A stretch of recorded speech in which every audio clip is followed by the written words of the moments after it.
Dernière mention pour scandale et défaillance de l'État, les dossiers noirs du handicap, auteure-réalisatrice Esther Goldman, production Tony Comiti et diffusée sur M6. Alors c'est un dossier très très choquant et la question qui s'est posée au jury, c'est est-ce qu'il faut choquer pour faire avancer les choses ? Il est clair qu'après la diffusion de ce film, il y a eu un grand mouvement de prise de conscience des mauvais traitements infligés aux enfants handicapés, mais c'est vrai qu'il est extrêmement choquant. Et c'est l'immense journaliste Patrice Romden qui va nous expliquer les raisons du choix de cette mention.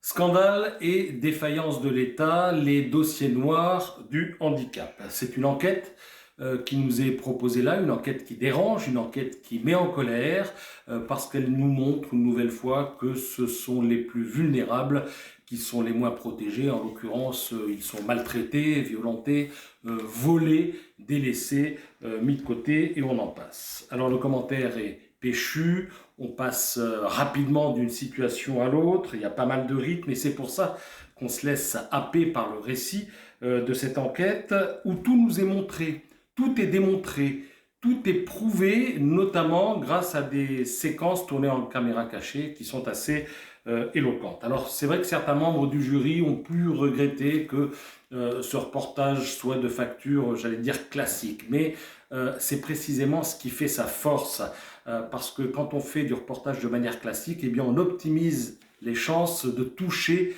le plus grand nombre de gens, de toucher le grand public. Et si une association comme Enfance majuscule a pour objectif de secouer les gens, de parler au plus grand nombre pour leur parler de l'enfance maltraitée, eh bien on pourra dire que ce reportage a été d'une grande utilité. Et c'est pour ça eh bien, que nous l'avons primé. Voilà. C'est un scandale longtemps passé sous silence.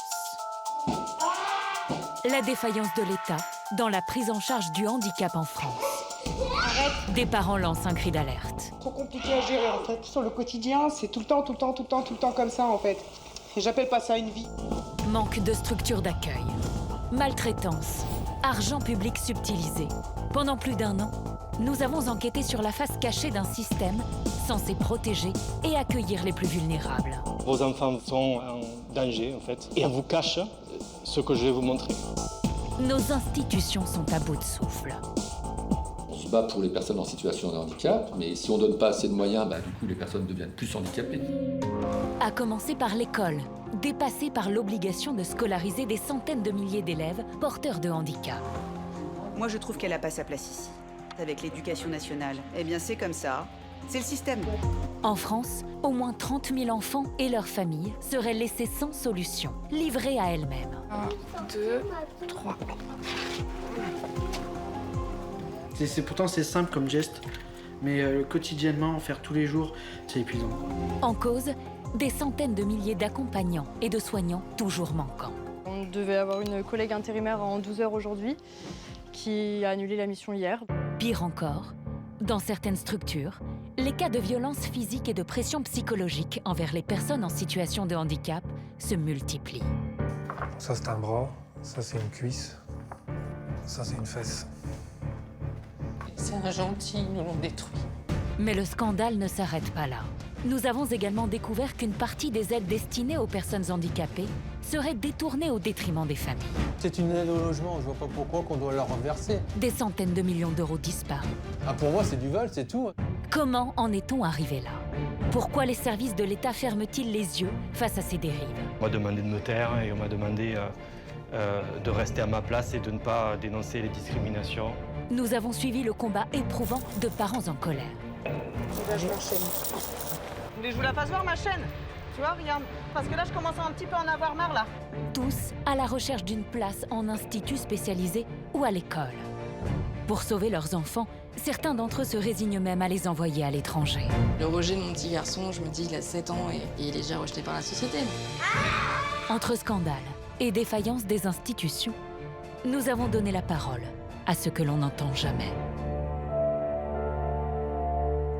Je vais demander à Esther Goldman, James Morel, Carole Gréco et Aurore Belser de bien vouloir descendre, prendre leur trophée et nous dire un petit mot sur...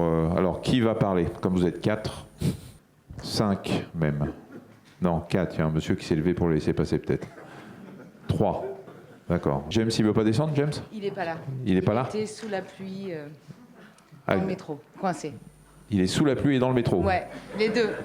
Il n'a pas de peau, hein. Ouais, il est vraiment bonne. Allez-y, je vous laisse dire avant. Bah, merci beaucoup pour ce prix, ça me touche beaucoup.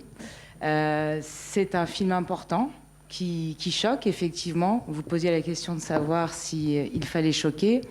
J'ai pas choisi de choquer, on n'a pas choisi de choquer. C'est vraiment la situation de ces enfants, de ces personnes en situation de handicap qui l'étaient. Et on a juste essayé de retranscrire leur réalité. On les a suivis pendant presque 16 mois. Leur situation est vraiment désespérante, très triste. Ça a été un film difficile à regarder. C'est un film difficile à faire, mais qui était vraiment très important pour nous. Et on est très content aujourd'hui d'être récompensé pour ça. Est-ce qu'il a déclenché quelque chose? Alors, oui et non. Sur le moment où il a été diffusé, juste avant la diffusion, la ministre du Handicap est venue chez M6 qui avait organisé une projection et donc elle a dit que c'était effectivement très choquant. Elle s'est engagée à faire beaucoup de choses, à faire des contrôles, etc. Sauf qu'elle a été... le gouvernement a changé 2-3 mois plus tard et a priori rien n'a été fait. Non. Et si aujourd'hui on devait refaire le documentaire, je pense qu'on tomberait sur exactement les mêmes problématiques. Oui, sauf que le ministre en charge peut rester un peu plus longtemps. Là, je ne suis même pas sûre à vérifier que sur le nouveau gouvernement, il y ait un ministre du handicap. Je ne suis pas sûre. Non, il n'y en a pas, non. Merci beaucoup, merci et bravo. Un petit mot. Merci à M6 surtout aussi d'avoir pris le risque de faire un film comme ça. On a beaucoup de prix pour M6 hein, ce soir. Hein. Vas-y. Merci pour cette récompense. Effectivement, sur M6, la question de l'enfance revient régulièrement sur la chaîne, sur la santé mentale des adolescents, l'impact des écrans sur la santé des enfants. Donc on est très content parce que ça permet à cette enquête de vivre encore un peu, même si effectivement ça n'a pas toujours l'impact que l'on souhaiterait. Mais en tous les cas, on a pris le pari de montrer une réalité que les gens ne veulent pas voir. Donc on est très fiers pour ça et bravo encore à Esther et à Carole Gréco qui était la rédactrice en chef chez Tony, Comité Production. Donc voilà, on est très fiers. Bravo. Merci. Alors juste une chose, effectivement, M6 fait beaucoup pour les enfants, mais maintenant il va falloir se méfier parce que vous avez quand même recruté Cyril Hanouna qui lui est très toxique pour les enfants. Hein. Il faut faire très attention. C'était juste personnel. Merci, merci beaucoup. Bernard. Oui, un grand bravo donc pour ce film qui est extrêmement dérangeant, mais extrêmement salutaire. Dérangeant parce qu'il nous met sous les yeux des choses que quand on est pédopsychiatre on sait, mais qui sont vraiment révoltantes, qui sont la conséquence d'ailleurs d'une gestion purement comptable de la pédopsychiatrie. Hein, si on raisonne simplement en termes quantitatifs de place et de gestion des coûts, on arrive à ça. Ça fait 20 ans, ça fait 30 ans qu'on le dit et on n'arrive pas à en sortir. Alors dans ce film, il n'est pas question que de l'autisme. Enfin, c'est un domaine que je connais peut-être un peu mieux que d'autres domaines.